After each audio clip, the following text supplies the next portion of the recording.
बादशाह, बादशाह, बादशाह। आपने सही पहचाना, मैं हीरा हूं, जवाहरात की दुनिया का बादशाह। लोग मेरे लिए आपस में लड़ते हैं, पहाड़ खोदते हैं, दरियाओं की रेत छानते हैं, समंदरों की तहों में उतरते हैं, लेकिन मैं फकत मुकद्दर वालों के हाथ आया करता हूं। जिसके हाथ लग गया उसका मुकद्दर खुल गया, जिसके हाथों से चला गया समझो वो लुट गया, बर्बाद हो गया। मैं यही उलटफेर तो जिंदगियों में पैदा किया करता हूं। मैं फातेह का मुकद्दर, मफतूह का नजराना। क्या कहा? जवाहरात की दुनिया का बादशाह सोना है? अरे नहीं भाई, वो तो मेरा वजीर है, दुनिया के काम चलाता है, औरतों की सोबतों में दिन गुजारता है। कहाँ वो, कहाँ मैं तो मुतलिक बादशाह हूं। मेरे जैसा सख्त जान, जंगजू, लश्कर का खूबसूरत तरीन लेकिन जख्म खुर्दा सिपाही, सदियों तक गुमराह रहने वाली एक चकाचौंध कर देने वाली रोशनी, कोई और नहीं, ये फकत मैं हूं। मेरे कलेजे में आग और माथे पर जख्मों का झूमर है। मुझे गौर से देखो, मेरी ताज़ीम करो, मुझे नज़दीक से आकर देखो, शायद तुम्हारा मुकद्दर खुल जाए। मैं हीरा हूं, जवाहरात की दुनिया का बादशाह, बादशाह, बादशाह, बादशाह। मेरी कहानी अकेले तो नहीं सुनी जा सकती। ये तो दो दरख्तों की कहानी है जो एक दूसरे के साथ इस्तादा हैं। जंगल में आग लगी तो एक ने अपने आप को आग से महफूज रखा और दूसरा सर से पांव तक जल गया। पहले की शाखों को तूफान उड़ाकर ले गया, टुंड मुंड सा तना अपनी गुर्बत को रोता रहा। सैलाब आया तो फिर मट्टी के नीचे जले हुए दरख्त का कोयला दब गया, जबकि तना अपने आप को महफूज करने में कामयाब रहा। दीमक के पेट की खुराक बना और सफाए हस्ती से मिट गया।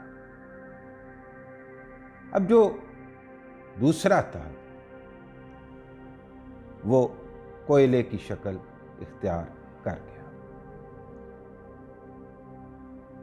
जमीन के अंदर ही अंदर दबता रहा, मट्टी उसे दफन करती गई।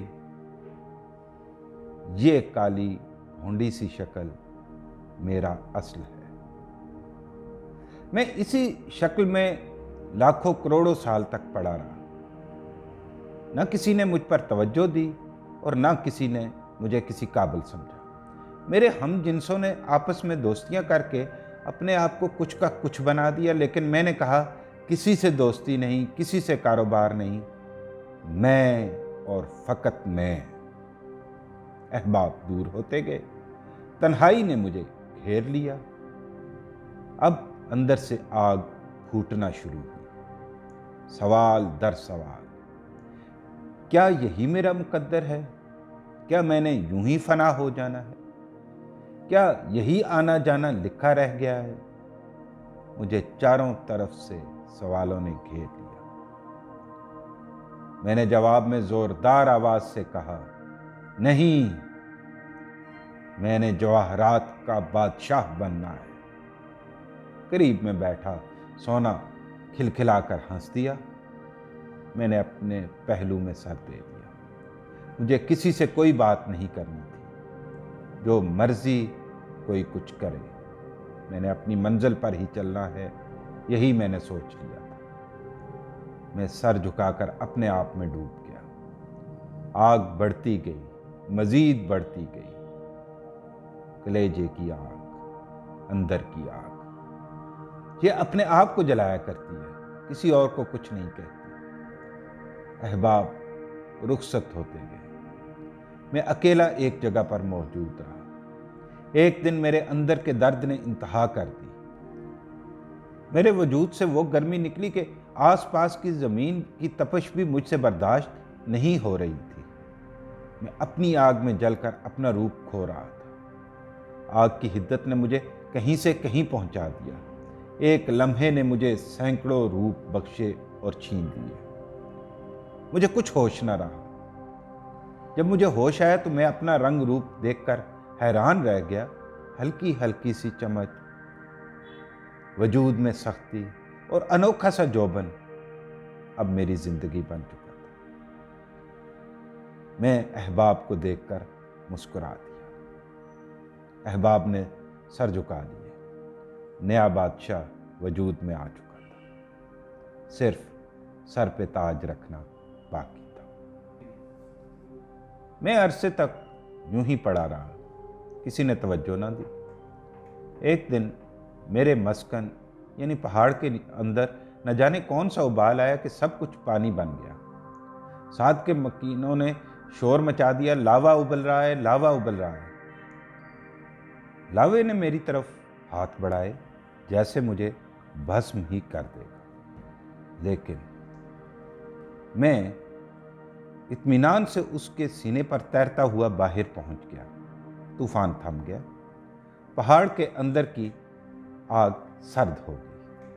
अब मैं एक कोने में बेहिस्सो हरकत पड़ा था। लोग आते, पाँव के नीचे मुझे मसल कर चल देते। वही गुमनाम जिंदगी। शायद यही मेरा मुकद्दर था। मगर एक दिन लोग ज़मीन पर कुछ तलाश करने आ रहे। एक मेरे पास आया।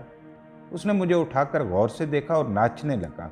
उसने अपने दोस्त को खुशी से बुलाया और दोनों खुशी से नाचने लगे। मैं भी खुश हुआ कि किसी को तो मेरी सूरत पसंद आई। मुझे क्या पता था अभी इम्तहान बाकी। मैं जौहरी के पास मौजूद था। जौहरी ने कुछ रकम देकर दोस्तों को अलविदा कहा और मुझे गौर से चारों तरफ से देखने लगा। एक कागज़ पर नक्शो निगार बनाए और मशीन लेकर मेरे पास आ गया। मैं घबरा गया कि मशीन की पूरी ताकत से मुझे काटा जा रहा था। मैं टस से मस न हुआ। जौहरी ने फिर कोशिश की। मेरा वजूद दर्द से बिलबिला उठा, लेकिन मैंने सोच रखा था कट के नहीं मरना। जौहरी ने मुझे हाथ में प्यार से उठाकर मुस्कुराते हुए कहा, कुछ बनने के लिए अपने वजूद को काटने के लिए आज़ाद छोड़ दो। पता नहीं उसके इन सादा से अल्फाज में क्या था कि मैंने खुद को कट जाने के लिए तैयार कर। आरियाँ, मशीनें और न जाने कितने ही कचौके मेरे वजूद को तहवाला करते रहे। मैंने कुछ एतराज़ ना किया। हर तरफ से मैं कट चुका था। जौहरी ने एक और आग से मेरा मुंह दुलवाया और थोड़ी देर ठंडा होने के बाद आईने के सामने ले जाकर मुझसे कहने लगा, अब देखो अपना रंगो रूप। अपना रंगो रूप देखकर मेरी रूह तक सरशार हो गई। अब मैं जौहरी के दुकान में सजा अपने खरीदार का इंतज़ार कर रहा था। एक दिन बड़ी बड़ी गाड़ियों में चंद अफराद आए। उन्होंने चारों तरफ देखा और उनमें से एक की नज़र मुझ पर जम गई। बोला, यह बादशाह सलामत के ताज में कैसा रहेगा। दूसरे ने भी गौर से मुझे देखा और बोला, हाँ ये तो बेहतरीन है, इस जैसा तो न पहले देखा और न कभी इस्तेमाल किया। क्या हुस्न है, क्या चमक है। बादशाह सलामत तो बहुत खुश होंगे। ले लेते हैं। यूं मुझे बादशाह के ताज में सजा दिया गया। लाखों साल की गुमनाम जिंदगी, तन्हाई और तकालीफ के बाद आज मैं बादशाह हूँ। हर नज़र मुझ पर ठहरती है। मैं चमकता हूँ तो लोगों की आंखें चुंधिया जाती हैं।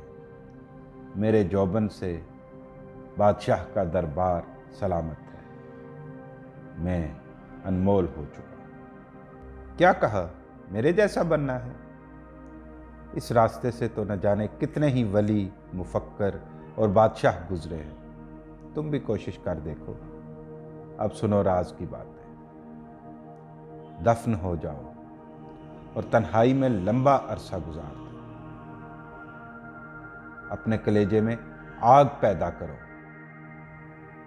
यूसुफी साहब ने कहा था कि जब अंदर की आग बाहर की आग से ज्यादा हो जाती है तो कोयला राख नहीं बना करता, हीरा बन जाता है।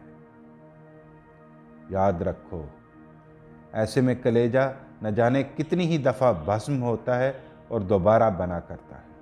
लंबे अरसे तक गुमनाम रहो। खुद को कट जाने के लिए पेश करो। दुनिया का हर दुख सह जाओ, हर कर्ब से गुजर जाओ। अब दुनिया तुम्हारे सामने झुकेगी, तुम्हें सलाम करेगी, तुम्हारे लिए लड़ेगी, तुम्हारे लिए मरेगी। दुनिया का मरकज़े निगाह तुम हुआ करोगे। फ़कत तुम। जाओ, अब तुम मेरी तरह बादशाह बन चुके हो।